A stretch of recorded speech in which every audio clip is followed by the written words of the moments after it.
Hola, soy Julio Vaqueiro. Estas son las noticias esta noche de viernes en Digital. Noticias Telemundo Digital. El ataque al Capitolio de un hombre que embiste su auto contra una de las entradas del edificio del Congreso. Hay un oficial muerto, otro más está herido.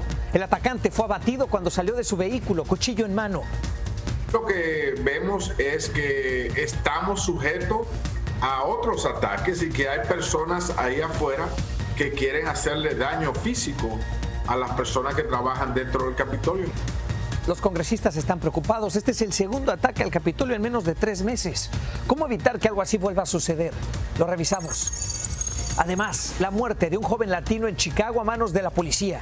Los agentes dicen que fue un enfrentamiento armado. Su familia lo niega y exige respuestas. Él era alegre, le encantaban los animales, le gustaba armar sus legos. Esta noche tenemos más del testimonio de esta madre. El joven tenía 13 años, le dispararon en el pecho. En México, las protestas violentas de grupos feministas en la capital del país. Hay al menos 30 policías heridos. ¿Qué exigen? Un alto a los feminicidios. Haremos un repaso de las celebraciones de este Viernes Santo. Pero comenzamos con la última información del ataque al Capitolio. El corazón de la democracia en Estados Unidos pasó otro día de violencia y tensión, otro ataque a sus puertas. Solo 3 meses después del otro ataque, el 6 de enero. Esta vez, un joven de 25 años, originario de Indiana, embistió con su vehículo una valla en el acceso al Congreso. Luego bajó del auto con un cuchillo. Un oficial murió, otro resultó herido. Diferentes agentes abatieron al agresor cuando salió con su cuchillo y con su arma. Este incidente disparó las alarmas nuevamente en la capital del país. Por unas horas el Capitolio estuvo cerrado. Aunque inicialmente las autoridades descartaron que haya sido un ataque terrorista, todavía no están claras las motivaciones del agresor. Javier Vega está en Washington, D.C. con los últimos datos de este incidente y del atacante. Javier.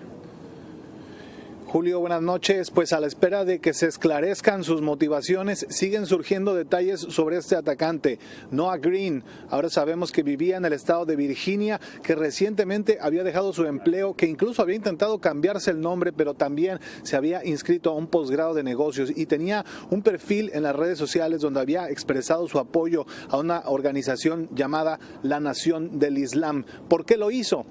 Eso sigue siendo la gran interrogante. Nueva alerta en el Capitolio. Este es el vehículo que intentó arrollar a 2 policías en un punto de revisión cerca del Senado. Tras estrellarse en una barricada, su ocupante, Noah Green, de 25 años, originario de Indiana, bajó con cuchillo en mano. Los uniformados respondieron abriendo fuego. El atacante murió y los oficiales resultaron heridos, pero uno de ellos, William Evans, quien llevaba 18 años de servicio, no resistió. Con profundo dolor les informo que uno de nuestros oficiales falleció, confirmó la jefa de la policía del Capitolio. Las motivaciones del atacante, quien no tenía antecedentes penales, aún se desconocen. Los hechos son investigados por la policía de Washington, aunque hasta ahora no se consideran terrorismo. No parece haber una amenaza activa, consideraron las autoridades. Aún así, 2.300 elementos de la Guardia Nacional seguirán resguardando el Capitolio, donde el perímetro de seguridad adicional apenas se había retirado luego del asalto del 6 de enero. Menos seguridad y ahora pasa esto. Estoy convencido que ahora va a haber más seguridad para siempre. Más barricadas. Tras otra jornada trágica, las banderas del Capitolio ondearán a media asta. En Washington, Javier Vega, Noticias Telemundo. Con este nuevo ataque, imposible no recordar lo que sucedió el 6 de enero, cuando simpatizantes del expresidente Donald Trump asaltaron la sede del Congreso. Son 2 hechos con marcadas diferencias, pero también con algunas similitudes que ponen en cuestión la seguridad del Capitolio. Apenas comenzaban a levantarse las vallas alrededor del Capitolio. Pero hoy, las alarmas se encendieron otra vez. En 3 meses, 2 ataques al corazón de la democracia. Esta vez, un conductor mató a un policía y lesionó a otros cuando los embistió con un auto afuera de la sede del Congreso en Washington, D.C. Y nuevamente, congresistas y senadores preocupados con el ataque a su lugar de trabajo. Me siento afectado por esta muerte de un oficial que obviamente estaba ahí para proteger el Capitolio. Para mí es indigna y tenemos que hacer más para prevenir eso. La capital de Estados Unidos todavía está sacudida por el recuerdo del pasado 6 de enero, cuando una turba tomó el Capitolio incitada por el expresidente Donald Trump, y los legisladores tuvieron que atrincherarse para evitar el peligro. El ataque del 6 de enero fue un ataque a la democracia de los Estados Unidos. ¿Le parece que el ataque de hoy también lo es? Lo que vemos es que estamos sujetos a otros ataques y que hay personas ahí afuera que quieren hacerle daño físico a las personas que trabajan dentro del Capitolio. En un comunicado, la presidenta de la Cámara de Representantes, Nancy Pelosi, destacó la labor de los oficiales para proteger la sede del Congreso. ¿Usted se siente seguro, congresista, de volver a trabajar en el Capitolio? No, así no. Yo creo que deben de haber otras medidas. ¿Esto podría significar que a usted le dé miedo regresar a ir a trabajar al Congreso? Todo voto que he emitido en esta sesión legislativa ha sido en presencia ahí mismo en el Capitolio y pretendo volver de nuevo cuando abra la sesión. Volver y defender la democracia a pesar del miedo. Sí, muchas preguntas se quedan abiertas. Nos vamos por ahora a otras cosas. En Chicago, un joven latino murió a manos de la policía. Un agente le disparó en el pecho. Hay una investigación en curso. La familia está exigiendo respuestas. María Elena Ponticello, de Telemundo Chicago, tiene lo último. Con la voz llena de dolor, Elizabeth Toledo le dejó saber al mundo que su hijo Adam era un buen chico. Él era alegre, le encantaban los animales, le gustaba armar sus legos. Ella y su familia hoy piden que se haga público el video de las cámaras corporales que portaban los oficiales de policía que le dispararon. Obtuvimos el audio de dicho video donde se alcanza a escuchar que uno de los oficiales pide que se apaguen las cámaras.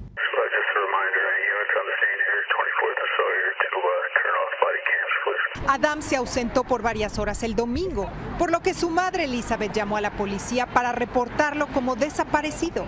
Adam regresó a la vivienda esa tarde y, según la abogada, lo que sucedió después resulta difícil de comprender para la familia Toledo. Última vez que ella vio a su hijo fue el domingo por la noche cuando ella lo acostó. Según el reporte de la policía de Chicago, oficiales respondieron a un enfrentamiento armado entre dos jóvenes. Uno de ellos era Adam.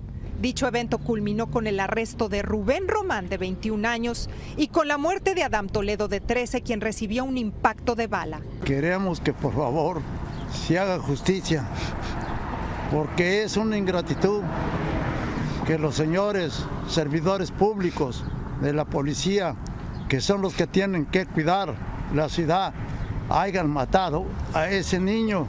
Desde Chicago, María Elena Ponticello, Noticias Telemundo. El acusado de la masacre de 4 latinos en Orange, California, enfrenta 4 cargos por asesinato. Sus víctimas fueron Luis Tovar, su hija Genevieve Raigosa y Matthew Farias, de 9 años, todos de la misma familia. Junto a ellos falleció Leticia Solís, la empleada de la empresa. La familia Tovar dice que está devastada. Ahorita mi familia perdió a muchos miembros de nuestra familia y es un tiempo muy difícil, todavía no lo podemos creer. En el hospital lucha por su vida la madre del niño, Blanca Tamayo, que recibió 2 balazos en la cabeza.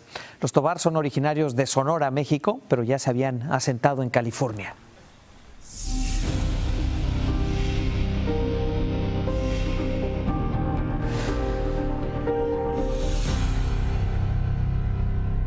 Entre los miles de migrantes que cruzan la frontera, la mayoría terminan deportados a México, en donde también hay una crisis.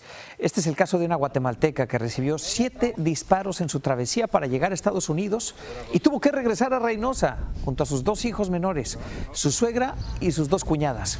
A pesar de huir de la violencia, su caso de asilo no prosperó en Estados Unidos. Mataron a mi esposo y me querían matar a mí. Es que cuando lo mataron a él, lo balacearon a nosotros.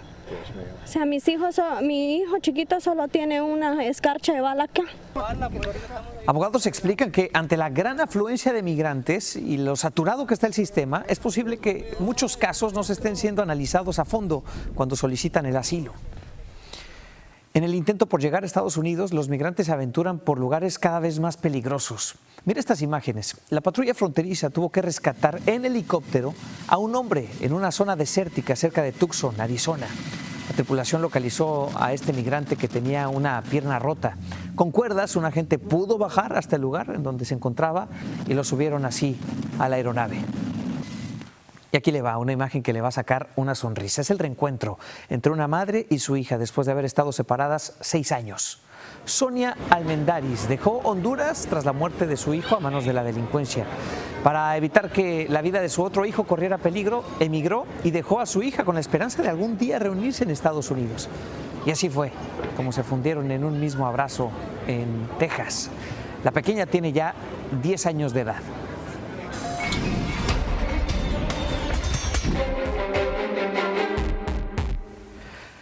La vacunación en Estados Unidos va a toda máquina. Más de 100 millones de personas en el país ya se han puesto al menos una de las dosis contra el COVID-19. Esto equivale al 30% de la población. Y de ellas, más de 58 millones ya están completamente vacunadas. Son sin duda buenas noticias. Y aquí va otra. Quienes están totalmente inmunizados pueden viajar libremente por el país sin necesidad de hacerse una prueba de COVID-19. Estas son nuevas directrices de los Centros para la Prevención y el Control de Enfermedades que explican que la mascarilla y el distanciamiento social, eso sí, seguirán siendo obligatorios hasta para los vacunados. Además, hay que esperar 2 semanas después de haber recibido la última dosis para poder hacer estos viajes libremente. Me parece en parte bien y en parte mal, porque pues ya como que abre toda la normalidad y todo eso, pero a la vez pues una vacuna no significa que uno no vaya a contagiar a alguien más. Para los viajes internacionales, autoridades y compañías estudian algo similar a un pasaporte COVID con el que se autentifique si el portador está inmunizado o inmunizada. Pero la idea encuentra resistencia en algunos políticos todavía. Si usted todavía no sabe dónde vacunarse, cómo vacunarse, cuándo vacunarse, bueno, visite nuestra página planificatuvacuna.com. Ahí usted puede encontrar una guía con información sobre la vacunación. Otra buena noticia, la economía añadió este mes muchos más empleos de los que se esperaba. Cerró marzo y se crearon casi 1 millón de nuevos puestos de trabajo. Con esto el desempleo cayó a 6%. Aún falta para llegar al nivel de antes de la pandemia, pero es una buena señal, alentadora. También para los latinos el desempleo bajó al 7.2%. En México, feministas protestaron por la muerte de la salvadoreña Victoria Salazar a manos de la policía en Tulum, Quintana Roo. Y lo que parecía que iba a ser una simple manifestación se convirtió en un enfrentamiento violento con la policía. Cerca de 30 oficiales resultaron heridos. Víctor Silva tiene más detalles desde la Ciudad de México. Víctor. Julio, buenas noches. La muerte de Victoria Salazar a manos de policías de Tulum sigue encendiendo la mecha de la indignación. Esta vez cientos de mujeres feministas tomaron las calles de la capital mexicana para exigir justicia por la manera en que fue asesinada Victoria y además porque sufría violencia antes de su muerte. Vamos a ver las imágenes. Al grito de ni una asesinada más, la marcha comenzó esta tarde en el Monumento a la Revolución. Un grupo de mujeres se dirigió hacia la Casa de Representación del gobierno de Quintana Roo. Enardecidas exigían justicia para Victoria. Después se dirigieron al Zócalo capitalino. Ahí la protesta subió de tono. Un grupo de protestantes intentó vandalizar el Palacio Nacional. Hubo destrozos y enfrentamientos. Según datos de la Secretaría de Seguridad Ciudadana, un grupo de 30 policías y 2 civiles resultaron con lesiones leves durante la marcha. La muerte de Victoria no puede quedar impune. Yo sí pido castigo, pero no quiero generalizar. Ya nos cansamos de que nos maten. Al mismo tiempo que este grupo de mujeres exigía justicia por la muerte de la salvadoreña, la expareja de Victoria Salazar, Héctor N., fue vinculado a proceso por el delito de abuso sexual a una menor, la pequeña hija de Victoria Salazar. Hasta aquí mi reporte, Julio. Yo regreso contigo. Bien, gracias Víctor Silva. Es Viernes Santo y en el Vaticano el Papa Francisco presidió hoy las ceremonias. Celebró la misa por la Pasión de Cristo en una basílica de San Pedro sin feligreses debido a las restricciones por la pandemia. Encabezó después el Vía Crucis en la Plaza de San Pedro. Y en México se realizó la tradicional representación de la Pasión de Cristo en Iztapalapa, igual que el año pasado, con estrictos protocolos sanitarios y sin público. Pero se estima que más de 5 millones de devotos vieron este Vía Crucis por televisión o por internet.